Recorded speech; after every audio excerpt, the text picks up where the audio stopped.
adalah dari sebuah kitab yang ditulis oleh Al-Imam Adz-Dzahabi rahimahullahu taala, yaitu kitab Al-Kabair, kumpulan dosa-dosa besar yang harus kita waspadai. Dan pada kesempatan malam hari ini, alhamdulillah, di awal bulan yang mulia, yaitu Dzulqa'dah tahun 1446 Hijriyah, atau bertepatan dengan bulan Mei tahun 2025 Masehi, kita kembali akan mengkaji sedikit demi sedikit dosa-dosa besar yang disebutkan oleh Al-Imam Adz-Dzahabi, yang beliau kumpulkan dari dalil-dalil yang ada, baik itu dari Al-Quran ataupun dari sunnah Nabi Muhammad sallallahu alaihi wasallam, dan disertakan penjelasan para sahabat dan juga para ulama. Dosa besar yang kelima adalah tentang tidak membayar zakat. Ya, tidak membayar zakat. Tentu zakat yang dimaksud di sini adalah zakat yang sifatnya apa? Wajib. Zakat yang sifatnya wajib. Ini sedekah yang sifatnya wajib. Seperti contohnya adalah zakat fitr. Zakat fitr atau yang dikenal dengan zakat fitrah di kalangan kita. Dan juga zakatul mal, zakat harta, apabila telah mencapai nisab. Perlu diketahui bahwasanya zakat itu adalah ibadah yang sangat agung. Dia itu sering sekali disebutkan secara bersamaan dengan ibadah yang agung pula. Apa itu? Salat. Ya. Maka ulama menyebutkan zakat itu qarinus shalah. Zakat itu adalah temannya siapa? Salat. Dalam hadis atau dalam dalil-dalil disebutkan banyak. Wa aqimus sholata wa atu az-zakah. Ya. Dan tegakkanlah salat, kata Allah Subhanahu wa taala, yaitu salat 5 waktu, wa atu az-zakah. Disebut secara berdampingan. Demikian juga dalam hadis Rasul sallallahu alaihi wasallam bersabda tentang rukun Islam, bahwa Islam itu adalah, ketika ditanya oleh malaikat Jibril yang saat itu turun dan mewujudkan diri dengan bentuk seorang sahabat atau dengan bentuk seorang manusia, mohon maaf,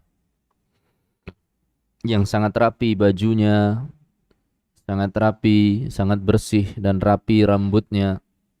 Kemudian duduk mendekat pada Rasul sallallahu alaihi wasallam. Ya. Dan ini menarik perhatian karena kok ada orang rapi, enggak kelihatan awut-awutan, berarti ini orang dekat. Kalau jauh biasanya apa?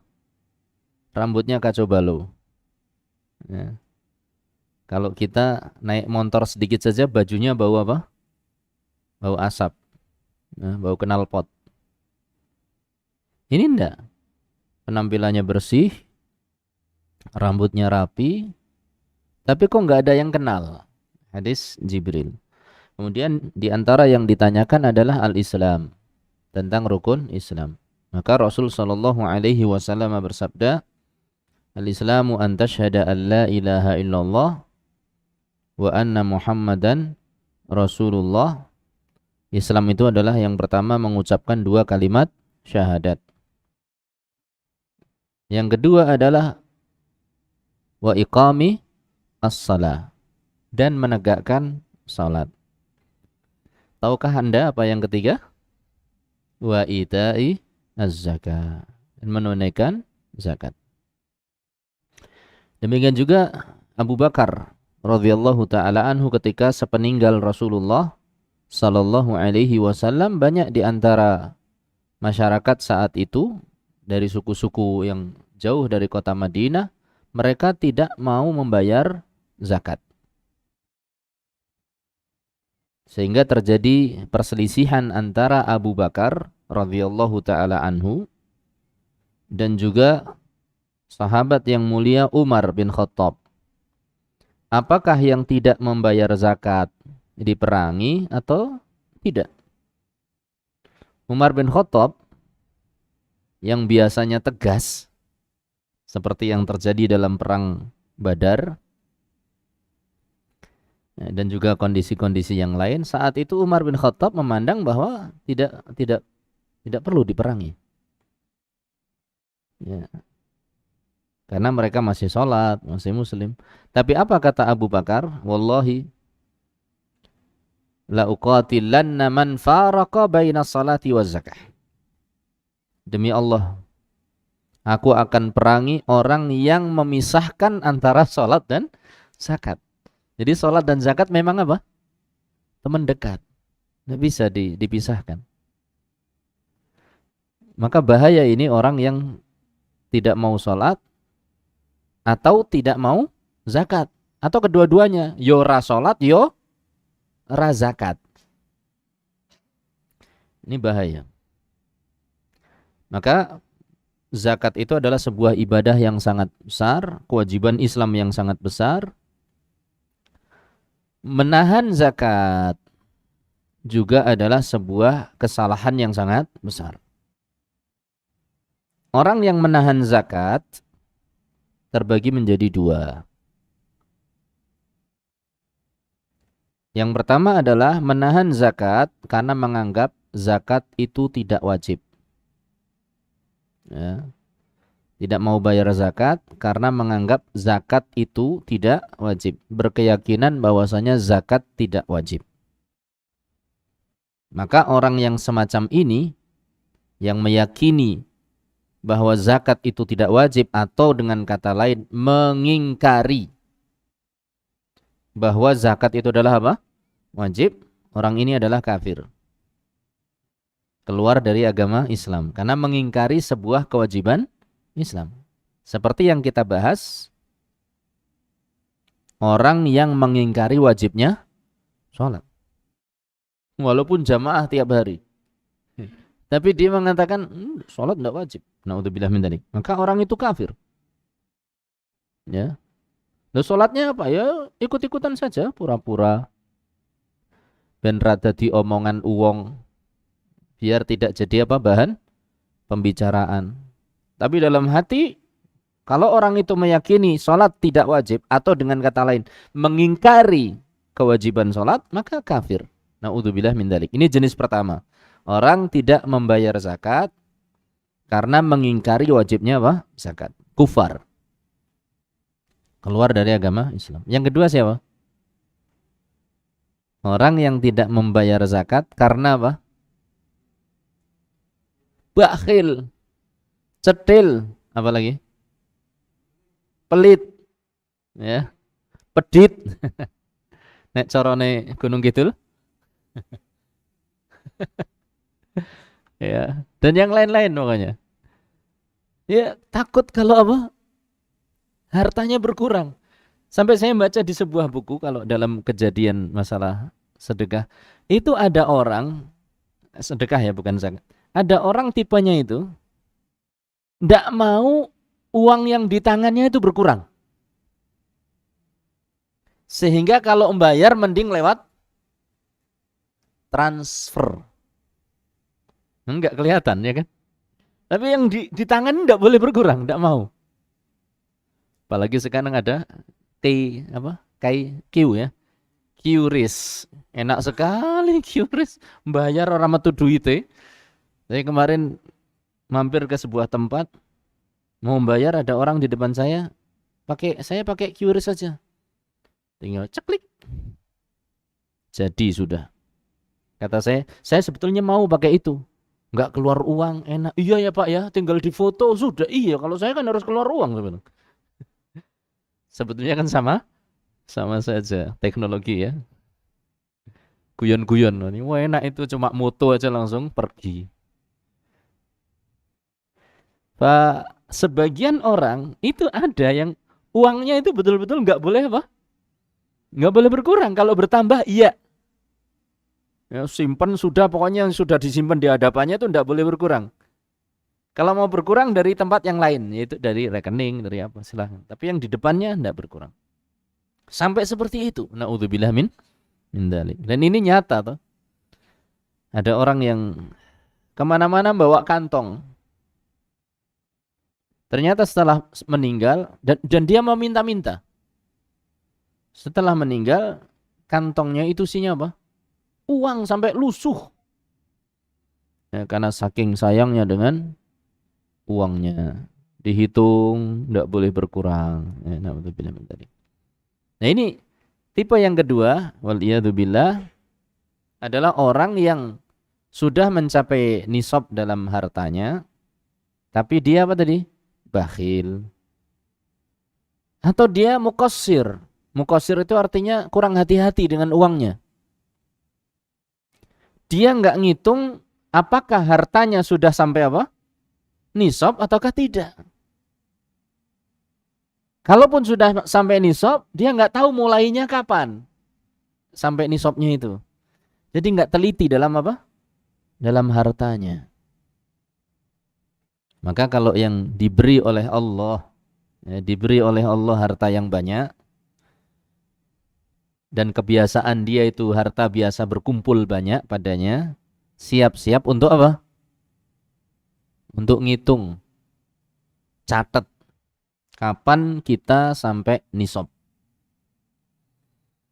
Ya. Dan Anda tahu diri Anda sendiri, sering berkumpul harta ataukah hanya sekedar untuk lewat. Sebagian orang itu bisa nabung, rekeningnya gendut, ya, dan bertambah apa? Bertambah gendut. Tapi sebagian orang nabungnya di keluarga. Ditanya sama istrinya misalnya, Mas nggak punya tabungan? Ya kamu itu tabunganku, Dek. Mulanya kan kamu tambah gendut. Rekening ajek langsing gitu kan. Tapi yang tambah gendut istrinya, anaknya. Masya Allah. Karena dia hanya sekedar untuk apa? Lewat. Ya semua alhamdulillah. Seperti itu kondisi. Nah, terkadang karena kurang hati-hati, nggak ngitung, akhirnya tertahanlah zakat darinya. Ini juga termasuk kesalahan, dosa besar. Tipe yang kedua ini adalah orang-orang yang melakukan dosa besar. Entah karena bakhil, ataupun apa? Karena kurang teliti. Maka ada dua tipe. Yang satu tipe mengingkari kewajiban zakat, dan hadza kafir, yang ini kafir, mukhrij minal millah, waliyadzubillah, keluar dari agama Islam, mengingkari kewajiban zakat. Yang kedua adalah orang yang tipenya apa? Bakhil atau kurang teliti dalam hartanya. Saya akan bacakan sedikit komentar dari Syekh Abdul Aziz bin Baz rahimahullah rahmatan wasi'ah, yang dinukil oleh buku yang saya dapatkan dari akhuna Ustadz Awang, ya.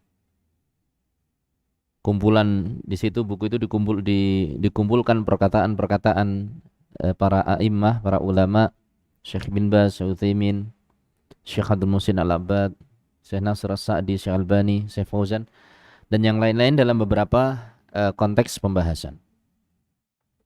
Fajazahullah khairah akhuna Ustadz Awang. Di sini disampaikan perkataan Syekh Abdul Aziz bin Baz yang subhanallah ya, menyadarkan kita betapa kalau kita itu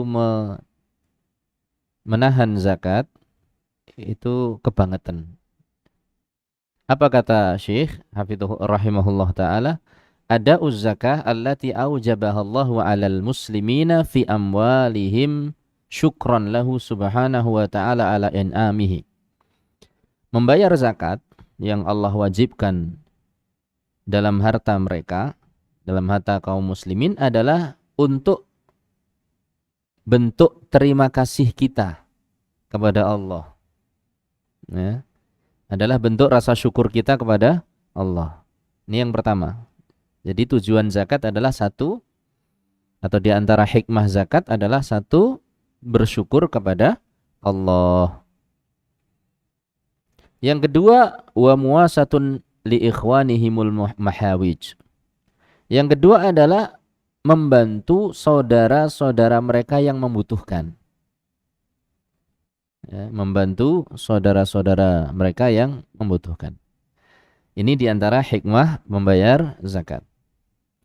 Nah, ini ada kata-kata beliau, Masya Allah.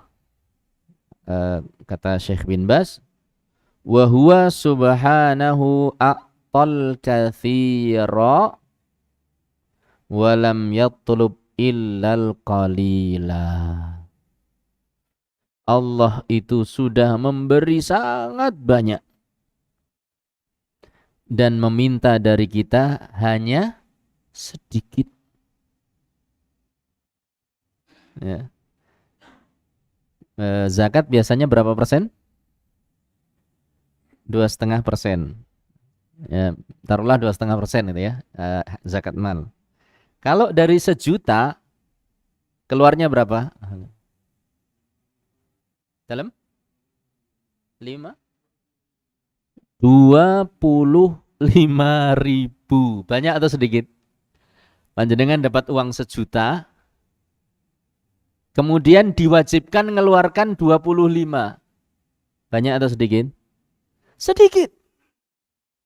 Saya pernah ngobrol dengan seorang supir, tapi Masya Allah sampai saya sebut jenengan itu ternyata Pak Yai. Banyak nasihat yang saya dapatkan dari beliau di luar Jawa. Seorang supir di luar Jawa. Saya bilang, sebetulnya zakat itu sedikit, kewajiban cuma 2,5%. Kata dia sambil ketawa. Ya anu Pak, manggil saya Pak. Pak, ya kalau uangnya 1 juta ya sedikit. Kalau uangnya 1 miliar, berapa keluarnya? 25 juta mak celekutak selawe yuto. Berat atau enggak? Mana yang lebih berat? Bayar 25.000 atau 25 juta? 25 juta. Jadi semakin banyak harta akan semakin terasa yang dikeluarkan. Itu ujian buat orang-orang kaya yang terkadang tidak bisa dirasakan oleh para masakin, oleh orang-orang yang duitnya tidak sampai 1 M, duitnya nggak sampai 1 triliun. 1 triliun itu nolnya pinten? Kan sejuta-juta nggih 1 triliun ya? Bukan 12. 12 nggih. Kalau 1 triliun berarti keluar berapa? Kalau tadi 25, ini keluar berapa? 200? Ayo, coba. Berat atau enggak itu? Makanya kita membayangkan itu adalah sebagai orang kaya. Ternyata berat memang, keluar 250 istilahnya orang go ngopo-ngopo. Kalau istilah orang yang merasa berat. Saya baru sadar, oh iya ya benar juga ya Pak ya. Ya kalau hanya 25.000 kita ringan. Tapi kalau sudah 250 juta itu yang menjadikan berat katanya. Ini butuh keimanan lebih. Butuh keimanan lebih. Ibaratnya 250 bisa untuk beli apa? Mobil. Ya, mobil Alphard yang tanpa roda. Ya, rodanya sendiri udah berapa kan? Roda Alphard berapa? 4 jutaan. Belum? Saya pernah ketemu mobil harga bannya saja bisa untuk beli Avanza katanya. Harga bannya 400 juta. Berarti bukan Avanza itu, lebih. Ini saya sebut mereknya supaya kita paham. Ya. Mobil apa? Mobil ditambang emas. Alias apa? Itu loh yang truk gede banget itu, yang rodanya 2,5 meter apa ya tingginya itu. Harganya katanya ini 1 ban ini katanya. Bisa untuk beli 1 mobil. Nah, ala kulli hal, letak berat itu akan semakin terasa kalau yang diberikan semakin apa? Banyak. Padahal kalau di persentase tetap saja 2,5%. Wallahu yu'til katsir. Allah itu sesungguhnya sudah memberi kita banyak sekali. Bukan hanya harta loh yang diberi oleh Allah. Kesehatan. Jadi sudah kaya, sugih, sehat, keluarganya ya banyak, sehat semuanya, kerjaan lancar. Masya Allah ini. Apalagi kenikmatan dunia. Kendaraannya ya pena, rumahnya ya luas. Tetangganya bagus-bagus. Sudah kaya-kaya gitu, tetangganya masih suka ngirim hadiah. Ini kan luar biasa ini. Sudah dapat tetangga yang baik, istri yang solihah, kendaraan yang lux, rumah yang nyaman. Ini kan sebagian kebahagiaan dunia. Jadi bukan hanya tiap tahun haji, Masya Allah. Insya Allah kita ya. Allahumma amin, Insya Allah. Apa tadi? Ini ada yang berangkat besok. Kekayaan itu bukan hanya apa? Allah memberi bukan hanya uang. Uang itu hanya sebagian yang diberikan oleh Allah. Uang saja sudah a'tal katsir. Allah sudah memberi sangat banyak. Jadi harta itu apabila sudah sampai nisab berarti itu banyak itu. Dan yang dikeluarkan walam yatlub illal qalil. Allah minta dikeluarkan cuma apa? Sedikit. Yang dikeluarkan itu juga bukan untuk Allah. Allah enggak butuh. Untuk apa? Untuk manfaat kita sendiri. Kata Syekh bin Baz, "Tsumma hadzal matlub manfaatuhu li sahibih." Yang diminta oleh Allah manfaatnya kembali kepada pemilik harta. Hartanya jadi berkah, jadi bersih. Sudah begitu dapat pahala lagi. Kata Syekh, "Fallahu ya'juruhu alaih." Allah kasih pahala. Yang diminta sedikit, yang diberikan banyak, yang diberikan banyak, yang diminta sedikit, sudah gitu dapat pahala. Dan pahala akhirat tentu jauh lebih besar dibandingkan sesuatu yang kita keluarkan dari harta-harta dunia. Allah itu kalau membalas, kalau membalas itu apa ya? Sangat luas pemberiannya. Kita tentu sudah berlewat di depan telinga kita, masuk ke telinga kita betapa Allah itu kalau membalas sangat sangat besar. Dah sholat bisa masuk surga itu juga sudah besar sekali wong. Sholatnya kadang ya sambil mikir. Sholatnya saja ini sambil mikir apa? Mikir jualan, mikir kerjaan, sambil sholat, sambil kerja, mikir snacknya apa enggak ya? Dan yang lain-lain. Ya. Kadang rodok kelihatannya bagus kelihatannya. Sholat sambil mikir tema kajian. Sambil sholat nanti ustadznya bahas apa ya? Ini jamaah. Kalau ustadz ketoknya lebih bagus lagi. Sambil sholat mikir nyusun poin-poin kajian. Apa ya ada? Ya gimana kalau sholat ustadz tiba-tiba ditunjuk secara apa? Mendadak. Pak Rajendra masuk masjid. Kebetulan khotib di hari itu apa? Berhalangan. Mau sholat sunnah didekati, Pak. Ini kebetulan khotibnya nggak bisa, jenengan yang paling sepuh di sini. Kami anggap berilmu. Silakan menggantikan. Oh siap. Mau nggak bilang siap gimana ya kan, ini kesempatan baik. Akhirnya sambil sholat tahiyatul masjid sambil nyusun apa? Poin khutbah. Saya pernah mendatangi satu masjid, pingin dengarkan khutbah Ustadz Abdullah Zain. Qaddarallah Ustadz Abdullah Zain lupa jadwalnya. Saya didatangi sama takmir. Ustaz Abdullah Zain tindakan pergi. Enggak, tadi di rumah kok. Kenapa? Beliau jadwal di sini. Oh ya, coba dihubungi saja. Sudah kami hubungi tapi HP tidak aktif. Kalau panjenengan, oh jangan dicoba dulu. Wah, ini udah dak dikduk gitu. Akhirnya baik Ustaz, saya hubungi. Akhirnya dihubungi Ustaz. Kami berhasil menghubungi Ustaz Abdullah Zain, tapi beliau tampaknya tidak mungkin ke sini karena sudah sangat apa? Mepet. Kami mohon Ustaz untuk ngisi. Terus gimana lagi ini saya?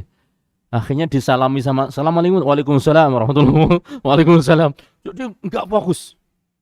Makanya kalau saya menyarankan kepada sebagian murid-murid saya, siapkan tema-tema andalan. Tema-tema andalan itu tema sederhana yang kita hafal betul. Nah, kita masuk ke masjid kelihatan jenggoten. Wah, iki kiai kita. Diminta khutbah, kalau nggak punya tema gimana? Maka ini kesempatan, berkhutbah itu adalah kesempatan. Maka kita ini punya tema-tema andalan. Tema apa? Tentang ikhlas, syarat amal, syarat diterimanya amal, tentang misalnya kunci-kunci kebahagiaan misalnya, atau syukur, tentang sabar dan seterusnya.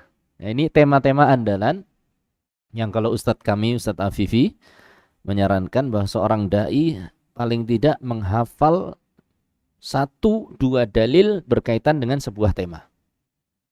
Sehingga kapan saja kita dibutuhkan, maka kita bisa untuk memberikan manfaat. Wallahu ta'ala a'lam bishawab. Intinya bahwa Allah memberi banyak, yang diminta cuma sedikit. Yang sedikit itu juga manfaatnya untuk kita sendiri.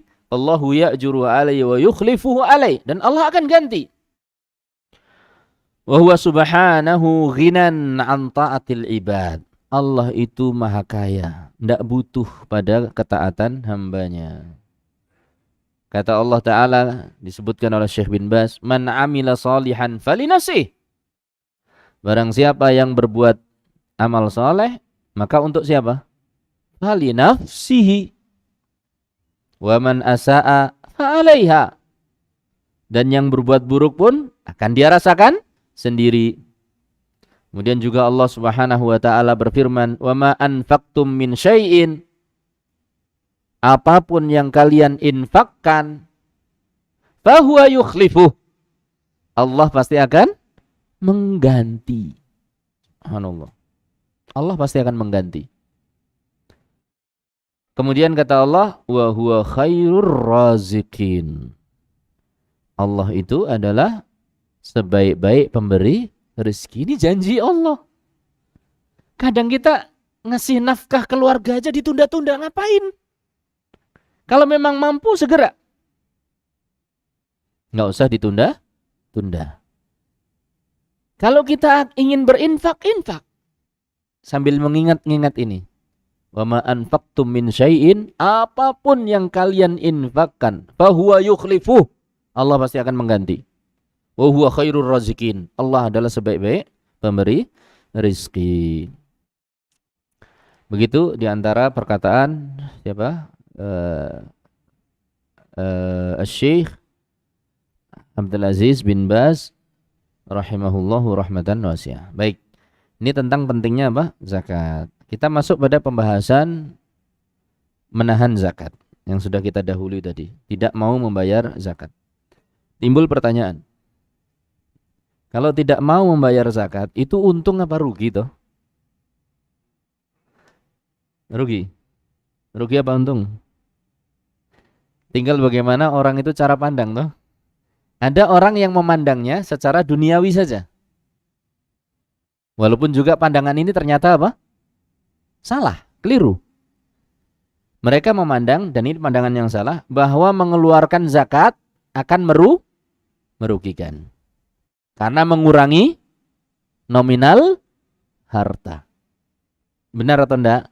Jawabannya adalah salah. Orang yang memandang secara kacamata agama, kacamata akhirat, maka akan mengatakan untung, ya kan? Jelas beruntung. baik dari sisi dunia ataupun akhirat. Dari sisi dunia akan menambah keberkahan dalam harta. Bahkan terkadang Allah melipat gandakan harta. Dan ditambah lagi rasa tenang ketika sudah membayar zakat. Ini adalah kepentingan-kepentingan dunia, keuntungan-keuntungan dunia. Adapun akhirat jelas. Allah memberi pahala. Allah menghindarkan dia dari api neraka, memasukkannya ke dalam surga. Allah menggantikannya dengan yang lebih baik. Ya, sebagaimana kita sering baca di surat Al-Baqarah. Ketika digambarkan oleh Allah orang yang berinfak dengan sebutir apa? Dengan sejumlah harta, kamathali habbatin. Sebagaimana sebuah apa? Sebutir biji. Ambatat sab'a sanabila. Sebutir biji tumbuh berapa? 7 batang. Ya. Fi kulli sumbulatin mi'atu habba. Setiap batang keluar berapa? 100. Untung ini. Nah, berarti pertanyaannya adalah apakah zakat, menahan zakat, tidak mau membayar zakat, yang itu dosa besar, menguntungkan atau merugikan? Jawabannya adalah merugikan. Maka satu ayat yang pertama dibawakan oleh Al-Imam Adz-Dzahabi adalah surat Ali Imran ayat 180. Allah berfirman, وَلَا يَحْسَبَنَّ الَّذِينَ يَبْخَلُونَ بِمَا آتَاهُمُ اللَّهُ مِنْ فَضْلِهِ هُوَ خَيْرًا لَهُمْ بَلْ هُوَ شَرٌّ لَهُمْ sayutawwaquna ma bakhilu bihi yaumal qiyamah. Surat Ali Imran ayat 180. Yang kurang lebih artinya, wala yahsabanna alladzina yabkhalun. Wala yahsabanna, dan sungguh benar-benar jangan mengira. Ya, jangan sampai mengira. Siapa alladzina yabkhalun? Orang-orang yang bakhil, menahan-nahan zakat. Orang-orang yang bakhil, yang menahan-nahan zakat, jangan sekali-kali menyangka bahwa ketika mereka menahan pemberian-pemberian Allah, huwa khairal lahum, itu adalah baik bagi mereka. Jangan menyangka seperti itu. Jangan menyangka bahwa menahan zakat itu menguntungkan. Bal huwa syarrul lahum, melainkan hal itu justru keburukan bagi mereka, merugikan.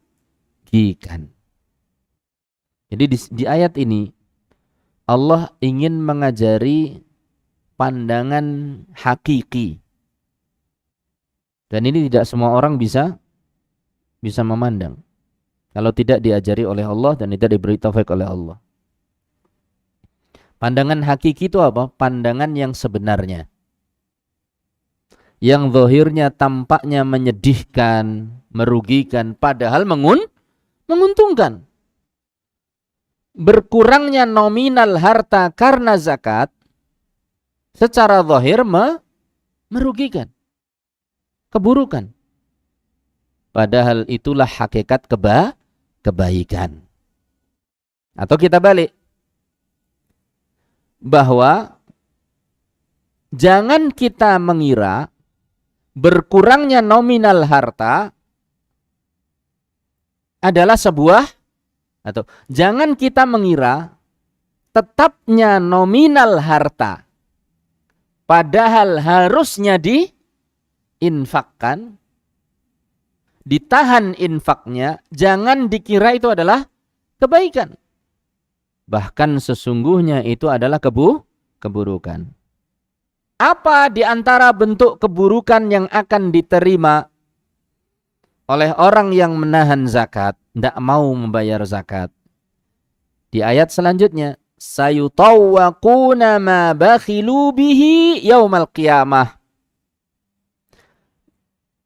Mereka akan ditimpa dengan harta-harta yang mereka tahan, yang mereka tidak mau bayarkan zakatnya kelak pada hari kiamat. Ya. Mereka akan ditimpa dengan harta tersebut, yakni dibebani. Nanti ada satu athar, ya, satu athar yang satu hadis, ya, tapi dihukumi dhaif oleh bukan satu hadis, ada satu athar, satu athar dari Abdullah ibn Mas'ud, ya, bahwa cara menimpakan harta itu kan seseorang, ya, ada orang hartanya banyak. Caranya itu bukan ditumpuk-tumpuk hartanya. Tapi kalau ditumpuk-tumpuk nanti yang bagian bawah enggak kena. Jadi caranya bagaimana? Kulitnya dijereng. Jadi semua kulit itu jadi permukaan. Kemudian baru hartanya akan diletakkan di atas seluruh kulit demi kulit. Jadi seluruh kulit itu akan tertimpa harta tersebut. Ini disebutkan oleh Abdullah bin Mas'ud radhiyallahu taala anhu ketika mengomentari penafsiran atau mengomentari ayat di dalam surat At-Taubah yang insyaallah akan kita pelajari pada kesempatan-kesempatan yang akan datang. Sekali lagi mudah-mudahan kita diberi taufik oleh Allah Subhanahu wa taala untuk merasa ringan dalam melakukan segala macam jenis kewajiban dan segala macam jenis ketaatan. Mudah-mudahan Allah ringankan, Allah beri insyirah, kelapangan dada dalam melakukan dan melaksanakan kewajiban dan dalam meninggalkan seluruh kemaksiatan. Demikian yang bisa kita pelajari pada kesempatan malam hari ini dengan tema menahan zakat. Untung atau rugi? Jawabannya rugi, ya. Maka jangan kita tahan-tahan zakat kita, jadilah orang yang teliti dalam harta, terutama yang merasakan pada dirinya Allah itu biasanya memberi banyak harta dan harta itu bisa berkumpul, ya, sehingga kemungkinan mencapai apa? Nisab. Harus teliti hitungannya supaya kita tidak termasuk orang yang menahan zakat kita. Wallahu taala a'lam bi as-shawab. Wa sallallahu ala nabiyyina Muhammad walhamdulillahi rabbil alamin. Subhanakallahumma wa bihamdika asyhadu an la ilaha illa anta astaghfiruka wa atubu ilaik. Wassalamu alaikum warahmatullahi wabarakatuh.